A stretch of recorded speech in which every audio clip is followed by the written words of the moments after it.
There are different representatives from many countries around the world. The G20 Summit leaders represent over 85% of the global GDP, 75% of world trade, 80% of global investments, and 66% of the world's population. So these leaders are truthfully world leaders, not just leaders of their country. When we have leaders like Putin, when we have leaders like China's Xi Jinping, and the Saudi prince, of course, how is President Trump going to handle those meetings? This G20 summit comes just days after the president and the White House canceled a scheduled meeting with Vladimir Putin over Russia's aggression against the Ukraine. What is he going to say to Putin?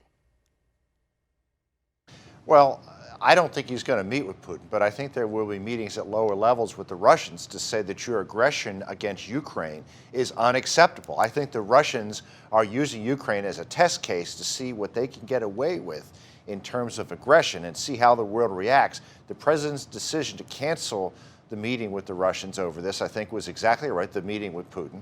And it's not a surprise that Putin is trying to blame this on the Cohen plea, but that's not why this happened. The president had to make it clear that what happened between Russia and the Ukrainian Navy is unacceptable. The Ukrainian ships have to be returned. The Ukrainian sailors have to be returned.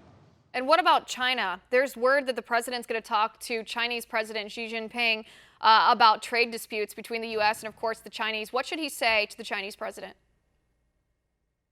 Well, Liz, there's a lot of work to do on China because president after president has let the Chinese get away with murder. They let them get away with stealing technology, with forcible transfer of technology, with unfair trade practices. Basically, there's a lot to be done that has to be fixed. It isn't going to be done this week. I think the president is going to make the case, we want to work with you as a friend, but we have some pretty strict requirements to get trade back on an even keel, and you have to stop stealing our trade and defense secrets. Those people who say there's going to be a deal this week, I don't think that's realistic, but I think the president's going to try to create an environment so we can make some progress in negotiations with China. Want to see more videos like this? Click on the link below and subscribe to One America News on YouTube, and call your cable provider and kindly demand that One America News is added to your lineup. Call and subscribe today.